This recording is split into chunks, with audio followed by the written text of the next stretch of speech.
Hello বন্ধুরা, তোমরা সবাই এখন কি করছো? তোমাদের কি সকালের টিফিন হয়ে গেল? আমার এখনো আজকে টিফিন হয়নি, কারণ একটু তোমার বেরিয়েছিলাম, তাই টিফিনটা করা হয়নি। আর খুব খিদে পেয়েছে, মানে বাড়িতে এসে তাড়াতাড়ি ড্রেসটাকে চেঞ্জ করেই তোমার রান্নাঘরে চলে এসেছি।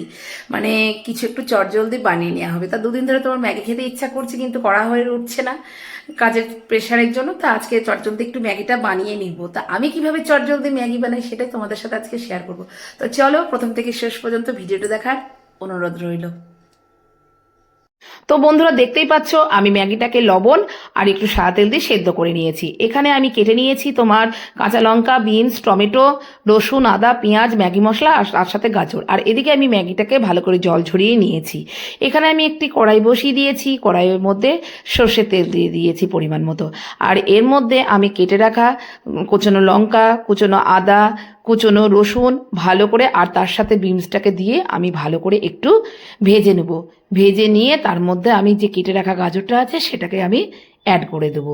তবে বন্ধুরা, এই ম্যাগি ভাজাটা করতে চাইলে তোমরা এই সমস্ত সবজি না দিতেও পারো, শুধু একটু পেঁয়াজ কুচি, একটু রসুন কুচি আর একটু আদা কুচি আর লঙ্কা কুচি দিলেই ম্যাগির ভাজা তাড়াতাড়ি রেডি হয়ে যাবে। যেহেতু আমার হাতের কাছে এই সবজিগুলো ছিল, তার জন্য এই সবজিগুলো দিয়েছি। এর মধ্যে এবার আমি একটু টমেটো অ্যাড করব। টমেটোটা দিয়ে ভালো করে একটু নাড়াচাড়া করে নেব। নাড়াচাড়া করে নিয়ে এর মধ্যে মাঝখানেই একটু জায়গা করে নিয়ে কড়াইয়ের মধ্যে দুটো ডিম ভালো করে ভুজিয়া বানিয়ে নেব। তবে এইরকমভাবে এই সবজি দিয়ে ডিমের ভুজিয়া বানিয়ে খেলে রুটি পরোটা দিয়ে খেতে দুর্দান্ত লাগে।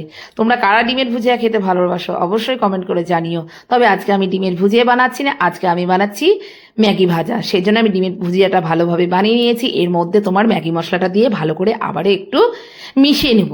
এর মধ্যে আমি শুধু টমেটো সস দেব, আর কোনো কিছু দেব না। এইভাবে আমি ভালো করে ডিমের ভুজিয়াটাকে মিশিয়ে নিয়ে এবার জল ঝরিয়ে রাখা ম্যাগিটাকে দিয়ে দেবো। দিয়ে ভালো করে একটু নাড়াচাড়া করে নিলেই চট জলদি ঝাল ঝাল ম্যাগি ভাজা আমার রেডি। আমার তো খুব খিদে পেয়েছে, তাই আমি তাড়াতাড়ি আর অপেক্ষা না করে তাড়াতাড়ি ম্যাগিটা এবার আমি খেয়ে নেব। তা আমার ভিডিওটা কেমন লাগলো অবশ্যই তোমরা কমেন্ট করে জানিও। টাটা।